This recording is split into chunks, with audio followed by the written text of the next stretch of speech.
Hi, this is Joe Alberson. Tonight I am going to show you how to make my meatloaf. It's not the greatest meatloaf, but this is what we like in our house. We're going to start out with a pound of ground beef. We're going to add a little garlic powder to it just for a little bit of flavoring.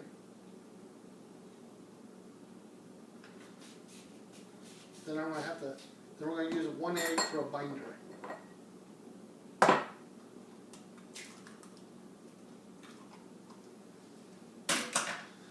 And I usually put it into a separate bowl just in case I get shells or anything. We give it a quick little whisk. We add that to the ground beef.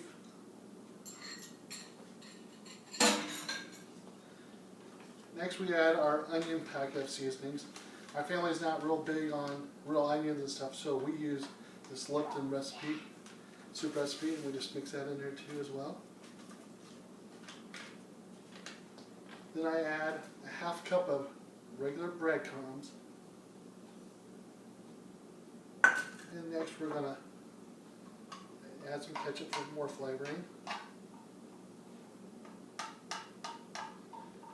Fun part's just about to happen.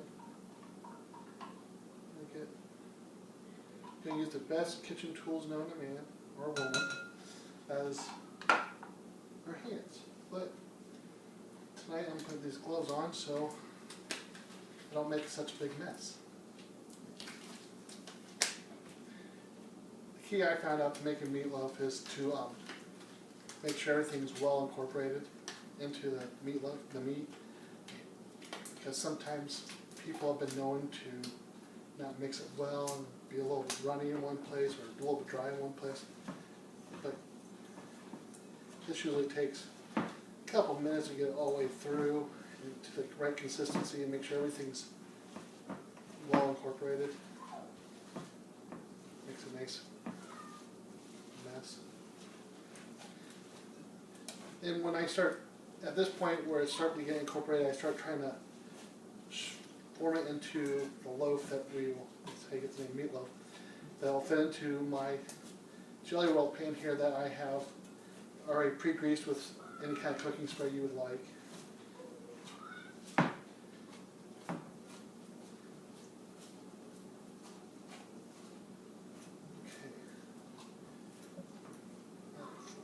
In here, and what I try to do is form it to the size of the pan. Now my pan has a bottom that slides out so the grease drains to the bottom.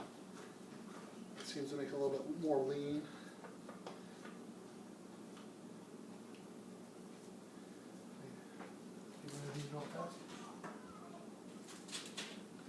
Now in this saucepan I have about a ½ cup of ketchup, 2 tablespoons of mustard, some brown sugar, and some barbecue sauce, which I'm going to use for the top coating of the meatloaf.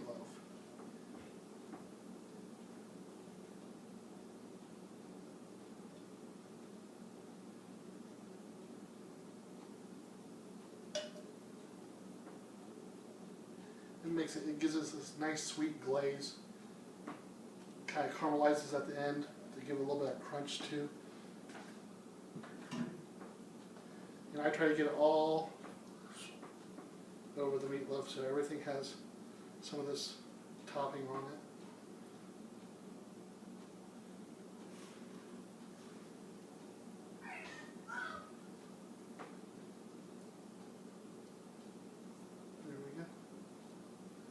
Now this will bake at 350 for at least an hour, sometimes a little bit more, sometimes right at an hour. It just all depends on how long your oven's been preheated, what I found out.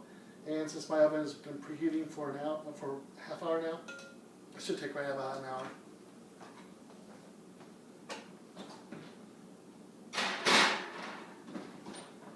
And that is how you make my meatloaf, and I hope you learned something tonight, and I appreciate the time. Thank you.